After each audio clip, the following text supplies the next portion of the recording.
नाही, मला वाटते पालकमंत्री पदाच्या संदर्भामध्ये माननीय मुख्यमंत्री महोदय, दोन्ही उपमुख्यमंत्री महोदय योग्य त्या वेळी निर्णय घेतील। रायगड जिल्ह्यावर आणि नाशिक जिल्ह्यावर कुठल्याही बाबतीतला अन्याय होणार नाही किंवा निधीच्या बाबतीमध्ये कुठली कमतरता पडणार नाही याची दक्षता तिन्ही म्हणजे मुख्यमंत्री महोदय, दोन्ही उपमुख्यमंत्री महोदय घेत आहेत।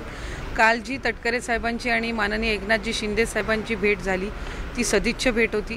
पंतप्रधान नरेंद्र मोदी साहेब आणि अमित शाह साहेबांनी NDAच्या सर्व घटक पक्षांची त्या ठिकाणी बैठक आयोजित करण्यात आलेली होती।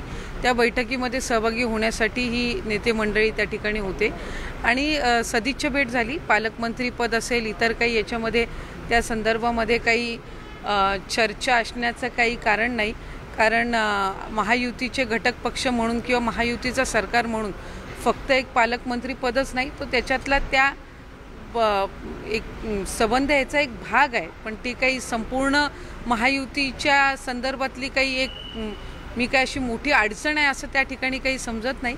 वेगवेगळ्या बाबतीमध्ये त्यांच्यामध्ये चर्चा ही नेहमी होत असते। वारंवार दिल्लीला ज्या वेळेला त्यांचा दौरा असतो त्याही वेळेला महायुतीच्या सगळ्यांमध्ये एकमेकांमध्ये संवाद त्या ठिकाणी असणं, जी काही 2-4 प्रॉब्लेम्स असतील याच्या व्यतिरिक्त एक व्यापक दृष्टिकोनातून त्यांच्यामध्ये चर्चा असणं हे त्या ठिकाणी अत्यंत गरजेचं आहे। स्थानिक स्वराज्य संस्था असतील, महायुती आणखीन त्या ठिकाणी पुढच्या कालावधीमध्ये मजबूत होण्याच्या दृष्टिकोनातून असतील हे आणि इतर वेळेला सुद्धा ही सर्व नेते मंडळी आहेत त्यांच्यामध्ये एक चांगला संवाद अराजकीय राहणं मला वाटते एक महायुतीच्या दृष्टिकोनातूून किंवा एकंदरीत राजकीय दृष्टिकोनातून सुद्धा एक सकारात्मक बाब आहे। मुख्यमंत्री आणि दोन्ही उपमुख्यमंत्री त्या संदर्भातला निर्णय घेतील ना, त्याच्यामध्ये मी असेन काय किंवा आणखीन कोण असेल काय त्याबाबत काही टिप्पणी करण्याची गरज नाही आहे।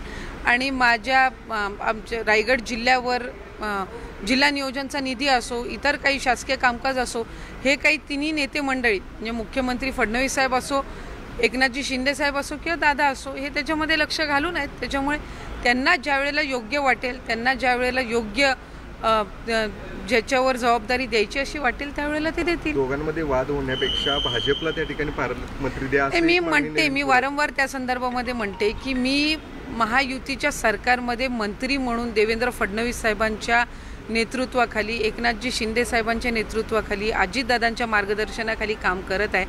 पालकमंत्री पद हा त्याच्यातला फक्त एक छोटासा भाग आहे, हे काही सर्वस्व त्या ठिकाणी नाही। त्यामुळे त्या संदर्भातला योग्य तो निर्णय राज्याचे आमचे ही तिन्ही नेते मंडळी घेतील। लाडकी बहीण योजनेसंदर्भात आम्ही 2 दिवसापूर्वीच साधारणपणे जाहीर केलं की रक्षाबंधनच्या पार्श्वभूमीवर त्याच्या पूर्वसंध्येला लाडकी बहीण योजनेचा जुलै महिन्याचा हप्ता हा वितरित होण्याची सुरुवात होईल। कालपासून ती सुरुवात झालेली आहे।